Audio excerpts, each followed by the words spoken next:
America భారత్‌ను కాస్త పక్కన పెట్టి ట్రాక్‌లోకి చైనాను తీసుకొచ్చే పనిలో పడింది. మొన్నటి వరకు భారత్‌ను ఆర్థికంగా దెబ్బకొట్టాలని చూసిన ట్రంప్ ఇప్పుడు చైనాపై కన్నేశారు.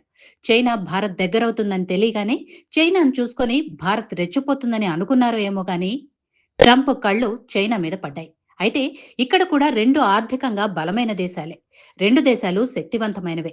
తమ శక్తిని ప్రదర్శించుకునే అవకాశాన్ని ఏ సందర్భాల్లోనూ అటు చైనా గాని, ఇటు అమెరికా గాని వదులుకోవటం లేదు. ఇంకా చెప్పాలంటే ప్రపంచాన్ని ప్రభావితం చేసే దిశగా నిర్ణయాలు తీసుకుంటున్నాయి. ఇటీవల అమెరికా ప్రపంచ దేశాల మీద టారిఫ్లు విధిస్తూ సంచలన నిర్ణయం తీసుకుంది. అమెరికాకు వ్యతిరేకంగా చైనా కూటమిని ఏర్పాటు చేయటంలో విజయవంతమైంది. మొత్తంగా చూస్తే నువ్వా నేనా అన్నట్టుగా ఈ రెండు దేశాలు పోటీ పడుతున్నాయి. సైనిక సామర్థ్యాన్ని, ఆర్థిక పరిపుష్టిని మాత్రమే కాకుండా వ్యాపార పరంగా కూడా ఈ రెండు దేశాలు అత్యంత బలవంతమైనవి. అందువల్లే వ్యాపార కోణాల్లో కూడా చైనా, అమెరికా పరస్పరం పోటీ పడుతున్నాయి.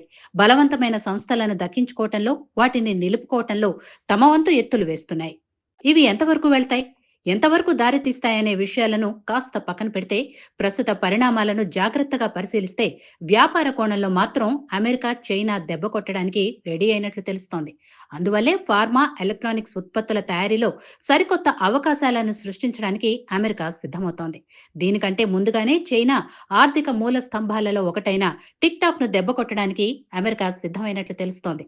దీనికి సంబంధించిన ఒక వార్త ఇంటర్నేషనల్ మీడియాలో తెగ చక్కర్లు కొడుతోంది.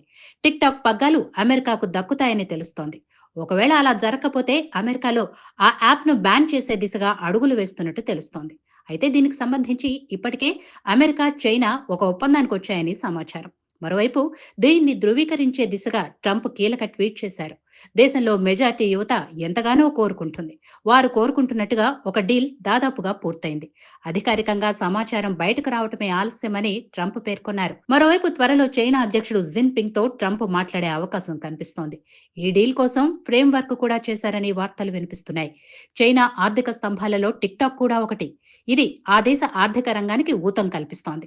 దీనికి తగ్గట్టుగానే ఆ యాప్ ఊహించని పురోగతిని సాధిస్తోంది.